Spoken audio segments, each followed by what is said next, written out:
Oh, hello. What is up? Oh man, you can't see me at all. Uh-oh. What are we gonna do here? All right, let's do that. Uh-oh. And there. That's better. All right. Whatever. Okay. Let's get this shared and let's get this show on this road. I don't have a ton of time tonight. Let's get it going. What's up, Jeremy? How are you? There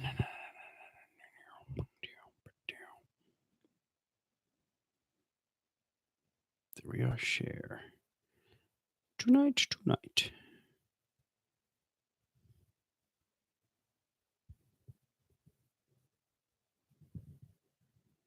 How are things? All right, guys, what is up? Thank you so much for tuning in to another episode of the What Had Happened Was podcast. A little delayed, not going to lie. I had some things happen in life and nothing major, but just self-inflicted stuff. I thought I had anti-glare glasses. What the hell are with these? All right.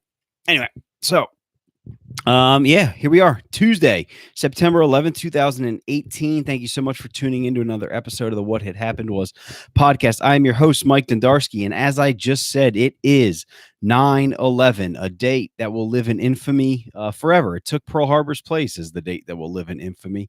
I know we didn't have any cool, glowing speeches by our president. I know that a lot of people touted Bush for the way he handled it, like later on. But I know a lot of people were pissed that it took him so long to actually address it. I think he was reading to some kids in some Florida,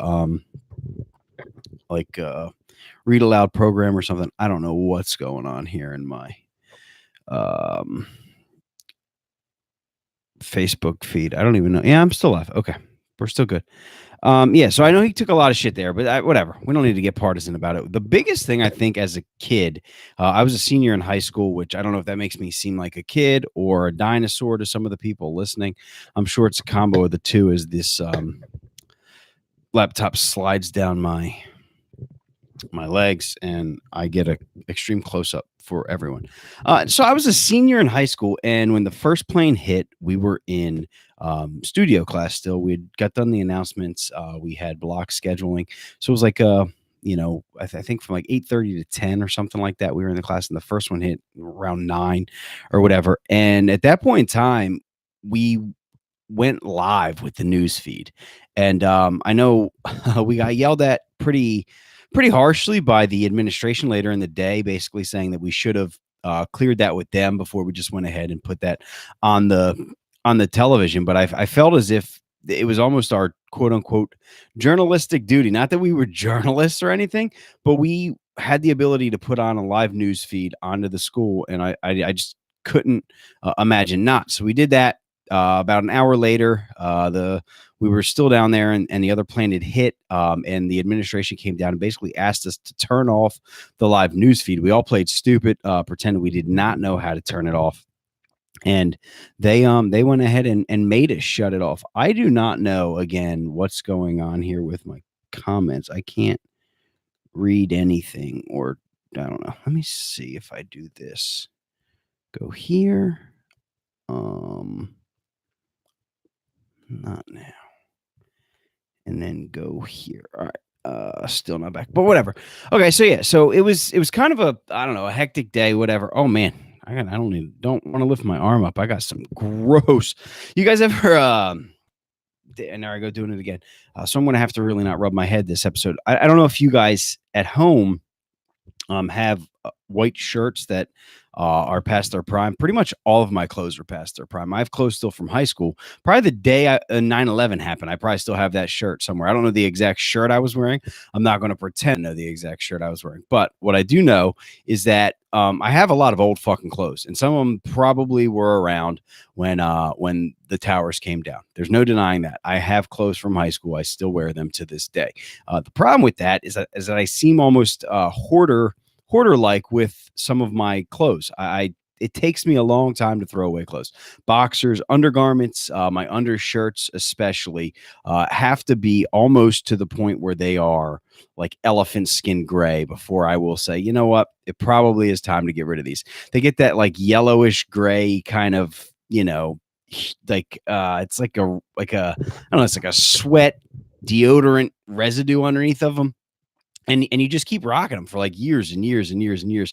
And same thing with boxers. There's holes in them. Your thighs are like basically rubbing together. You just have the inner rim of your for your where your quads are, and then like your waistband. That's pretty much all it is. It's just held together by like the little pee hole webs of frayed cotton, and you have boxers like that in your drawer somewhere, and your wife eventually at some point throws them away. Again, I am that guy who has all those old clothes, and I'm not afraid to wear things for way, way, way too long. I have the gray dingy shirt on now, as you can see, boxers that are too old, but clothes from 9/11. Back to where I wanted to go was 9/11. So obviously, it's the greatest American tragedy that hopefully I will live through. We've lived through quite a few, unfortunately.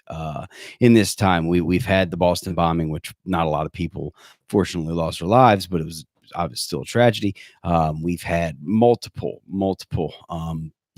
shooting deaths, fatalities, things like that. But nothing, I don't think, in my lifetime will compare to the significance of 9/11. I think we've spent almost $1 trillion at war since 9/11. Still to this day, there are questions as to who was behind, who funded, who helped Al Qaeda. A lot of people point the finger to Saudi Arabia. Who the fuck knows? I'm not going to go down some truther path and start shouting that jet fuel can't melt steel beams. And I don't even know why I said that the way I said it. But there are still a lot of people who believe that it was an inside job and Bush did 9/11 and Bush brought down the towers. And now, I don't know.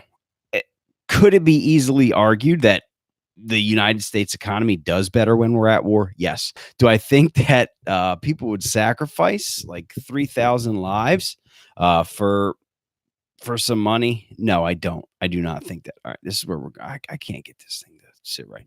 So I got all these, like, I got a camera, I got microphones, I got fucking HD drives, I don't know, extra memory. I got all these things, and all they do is they get in my way. I don't know what I'm doing with them. I'm like an idiot. I feel like a big idiot when I do this podcast basically every time, because sometimes the microphone works, sometimes it doesn't, and there's no real rhyme or reason. Sometimes the camera hooks up, sometimes it defaults to the computer's camera. I really have no clue what the hell I'm doing, and it makes me feel like an idiot every time I do it. So I guess maybe I'm like a masochist or a glutton for punishment. And I just continue to do this podcast to make myself feel like the biggest dumbass in the world. And with that being said, let me get into 9/11 a little more. As the biggest dumbass in the world, I feel as if I'm qualified to talk more about the tragedy that was 9/11. It was, again, I think what bothered me most, and not who the hell cares what I say. I just told you what kind of a dumbass I am. I can't even hook up a friggin' extra RAM or whatever it is, memory. I don't even know. Is RAM memory? No, that's random access memory. I don't know. Look, this is how dumb I am. I don't know the computer acronym terminology. I have no clue what it is. Anyway, the biggest thing that really irked me about 9/11 was all of the money that people made on the dead bodies. And I've always said this, and I don't know, it's, as I've gotten older, I've kind of revisited it. Like, so when 9/11 happened, everyone obviously came together as a country, and there was this huge swell of patriotism and camaraderie, and we came together as a country, and there's a lot of good in that. However, we were taking advantage of a lot too. Like on every street corner, people were selling little $5 American flags, or goddamn Lee Greenwood decided he was going to become relevant again and release a song, or re-release a song, because I'm proud to be an American, at least I know I'm free, and just shill himself, and was pretty much all over the radio, all over the TV with that goddamn song. I'm not certain. I'm just speculating, but I'm guessing that he didn't donate much of that money to victims or the troops or anybody like that. I'm assuming that Lee Greenwood now has like golden fucking I don't know, a golden album or platinum album or whatever it is because 3,000 Americans died at the World Trade Center. And and he's cashing checks still for that. It's still today. And I stand here still today. No, really today, like not like actually today, not I stand here still today, but literally on Facebook today, there were people that had that quote of his book or of his song as like their profile or whatever. And it's just mind boggling to me, like the amount of money that guy made off of dead people. Toby Keith, the same way, came out with a couple songs like "We'll put a boot up your ass. It's the American way." I know I'm shitting on country singers, but they weren't the only ones. I think Petey Bob had that song, North Carolina, about take your hat off, take your shirt off, twist around your head like a helicopter. And then he remixed it. It was like, USA, take your bed, wish around your head like a helicopter. Tell Mr. Bin Laden there's a lot of people looking. Like, so everybody did it. Everybody was fucking just making money off of dead people. And I don't know, it rubbed me the wrong way that we couldn't even get away from capitalism when we had our greatest national tragedy. Like, it was like, hey, I know that a bunch of people just died, but here, buy a mini American flag and go buy an F-150 because we're going to put the Twin Towers in the background of the commercial, or Budweiser. A lot of companies did it. I mean, yeah, there it went. We knew it was going to happen. I told you how much of a dummy I am. Let's fix this. Menu reset.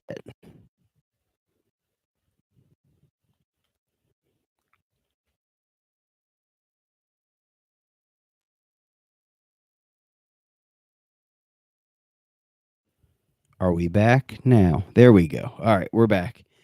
I knew it was going to happen. I knew it was going to happen. Every time I do it, it's bound to happen. Sometimes it happens after I'm done recording. Sometimes it happens while I'm recording. But every time I record, at some point in time, my microphone, the lines get crossed. It goes from line A, and then it switches itself to line B. I can't say it enough times. If you listen to the podcast, you hear me bitch about it every third episode because it happens every third episode.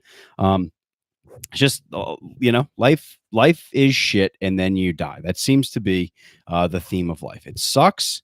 You have kids that they make you happy for a while, then they piss you off. I guess I did this backwards. You meet a lady, she makes you happy for a while, then she pisses you off. You have kids, they make you happy for a while, then they piss you off. Just everything in life, it makes you happy for a little bit, and then it pisses you off. It's like the Jets. Sam Darnold, he's going to make me happy for a little while, and soon enough, he's going to piss me off and inevitably let me down. And then eventually, I'm just going to die, and that's it. That's just the way life is. One set of disappointments after another, after another, after another, and then you eventually just die. Let's crank this volume up a little bit. So everyone can hear me. I don't know where my levels were there, but I feel like I went down a little bit when I was talking about how miserable my life is. Maybe this is like seasonal depression. I'm getting my fall, like, how some people put on winter weight.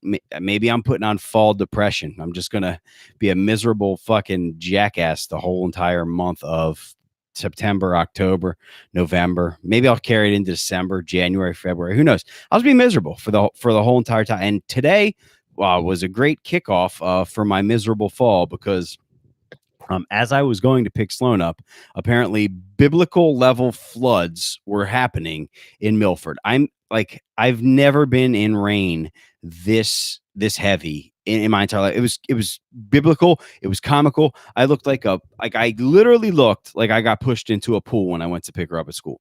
And I felt like I was being judged because I didn't have an umbrella in my car. I don't carry an umbrella. Does that make me a piece of shit? Probably. I don't know. Is that like something that responsible people do? You just have umbrellas in your car?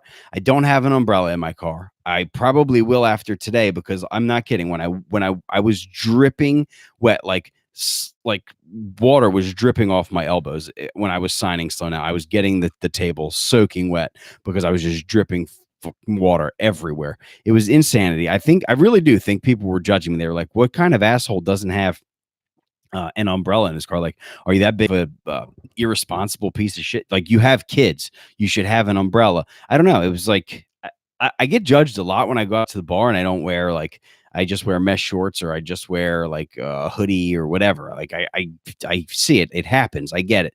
People are like, oh, he doesn't give a shit about himself. And they're right. I kind of don't. Did this just happen already? I just reset the settings. I literally just did this. Gee.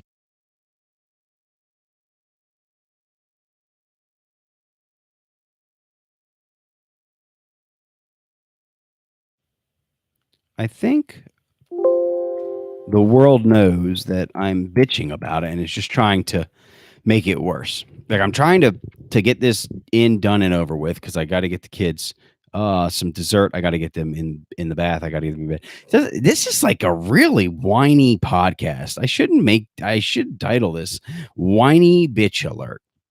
I just feel like that I'm really frustrated and I just need an outlet. And I appreciate you guys for listening to me and humoring me and allowing me to just be a miserable fuck for about 20 minutes here.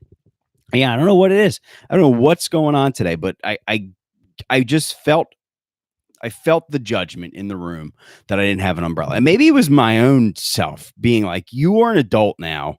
You know you need an umbrella, but I just don't know. It feels like it's a woman's thing.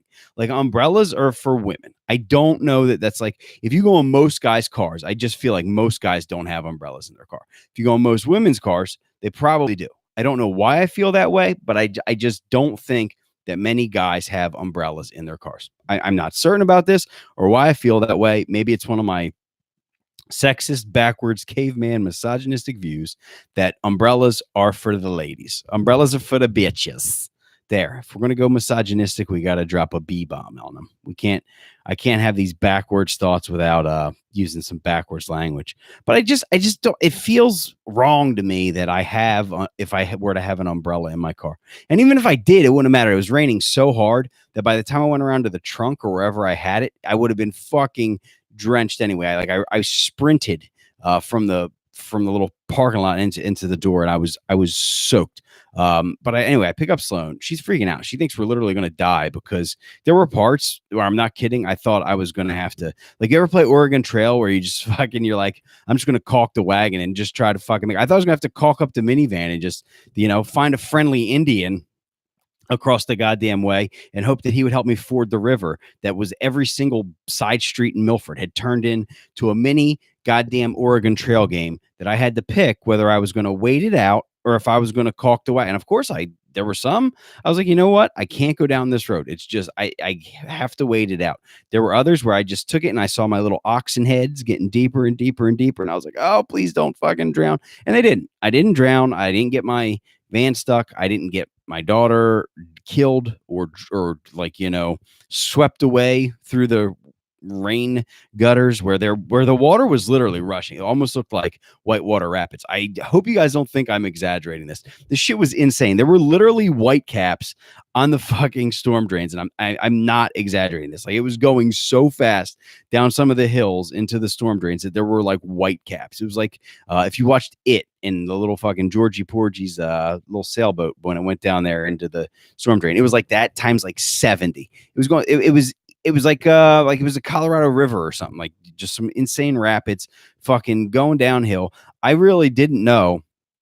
There were a couple cross streets that were like at the bottom of little T's, and I was like, I don't know if my van's going to make it through this, and I just pushed it through. I was probably stupid. There were cars pulled over, flashers on, cops kind of like driving around, not really doing anything, just had their hazard lights on, just to kind of let people know, like, we're here, just putting our lights on. Police, we're not shooting anyone. We're just out here with our lights on. Like, I don't think they wanted to get out. It was insanity how much it was raining. I know it's just rain, and you're probably like, what the fuck are you talking about? It was rain, but it was the craziest amount of rain I've ever seen in my entire life. I really thought there were multiple times where I was just going to start driving and just get fucking swept away into a random side pond in Milford. That was going to be it. That's where I go down. I go down to the bottom of the pond, and then I wouldn't have to be miserable anymore. Then you guys wouldn't have to hear me bitch on this podcast every week. Although I do appreciate you guys who do humor me and listen to me whine like a fucking baby all the time. Oh, man. Speaking of babies, you know who has babies? Parents. And you know what we all are? helicopter parents. There's that big term like free range parenting, which is funny to me that has a term because that's how we all grew up. Your mom shut the door. She said, get outside and don't come back until 5 o'clock. Don't come back until lunchtime. Don't come back until dinner. That was a being a kid quote unquote back in the day. Now, every fucking parent is a helicopter parent. And I'll tell you how I know this because I have two kids and I have to download apps for them. Like, so I have one in daycare and they have an app that I have to follow along and I have to find out what he ate, when he napped, what he shared in class today, what letter they're learning, how many BMs he had, did he have applesauce? Did he eat all of his potato slices? Did he not eat his blueberries? Did he eat his waffle? Guess what?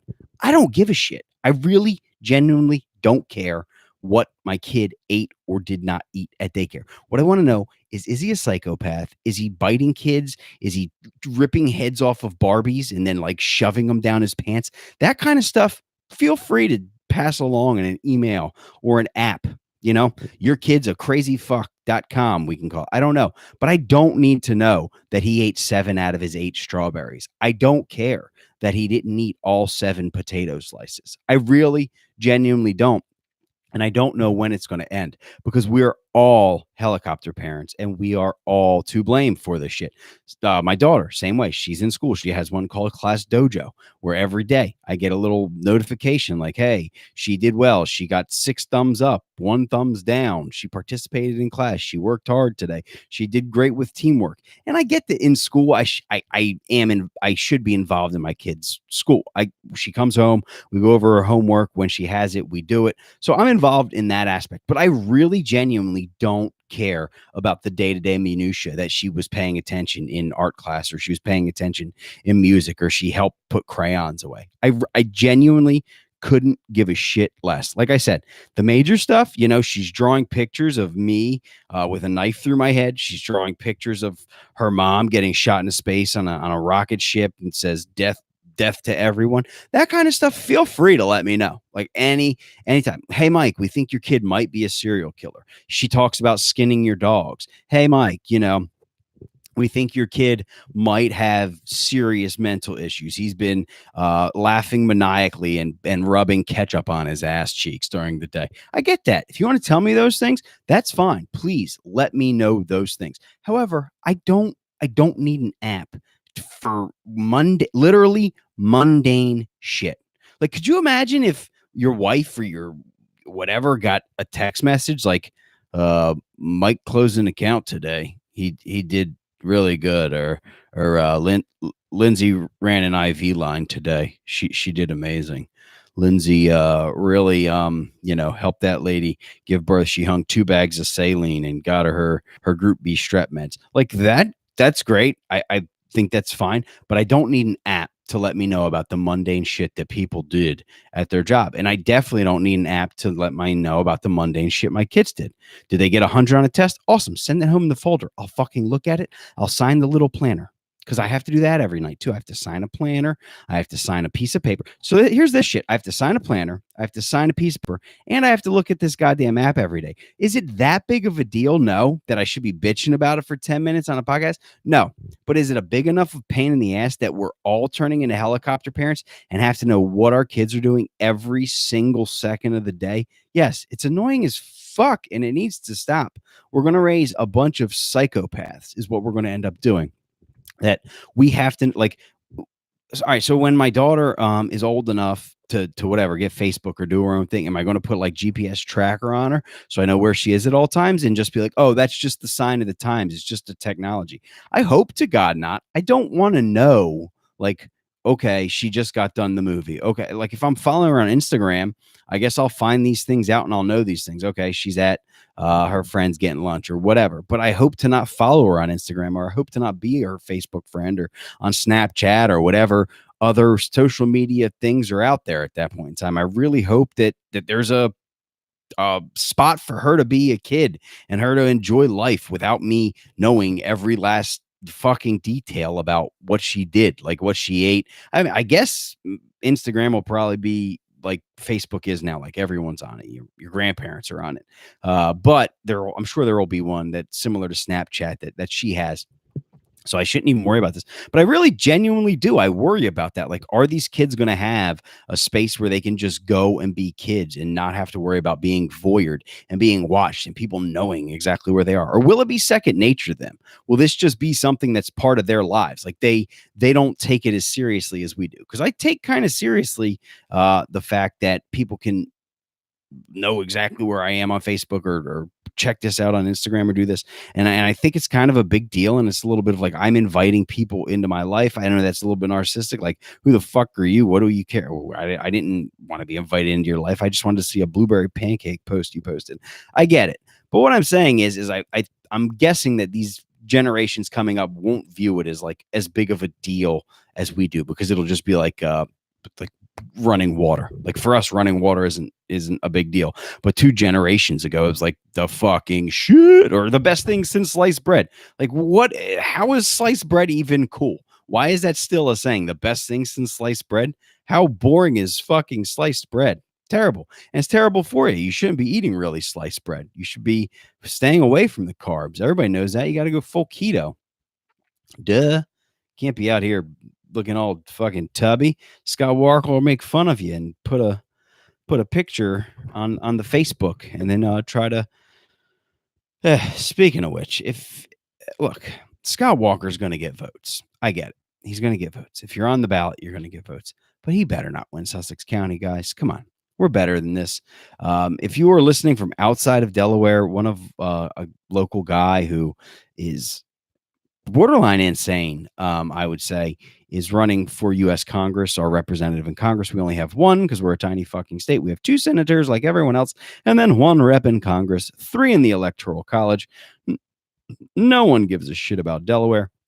No one ever comes in campaigns here for that reason, because why do they care about 3 little points in the Electoral College? They don't. But he wants to be our representative, and he just got caught on Facebook basically taking a Facebook Live video from this February of a model who I would say was not obese, was overweight, probably borderline even there to call her that. But I've already talked kind of about my opinion on that, about the girl on Cosmo who was morbidly obese, and that's fine with me. I don't think it promotes obesity any more than a violent video game promotes violence. Or I didn't become an all-pro NFL quarterback from playing Madden, and God knows I've played plenty of it. So you're not going to become obese by seeing a heavier set model. So I think he needs to shut the hell up, and he can go with everyone else and go titty fuck yourself. Sorry this was so short tonight. I just tried to squeeze this in because I want to stay consistent, and I want to stay on top of it, and I want to keep doing it, because it would get very easy to just say, you know what, I'll just do football ones during the football season. And I don't think that would be fair to myself or the people who actually listen to this and enjoy it. And I know there are quite a few of you out there, so I do appreciate you guys. Sorry this was so late. You're probably not listening to it until Wednesday. My football one will come out again on Saturday. I think Saturday is going to be the best day to do them. I'll do those Saturday mornings. We'll have some fun on Saturday mornings making some football picks.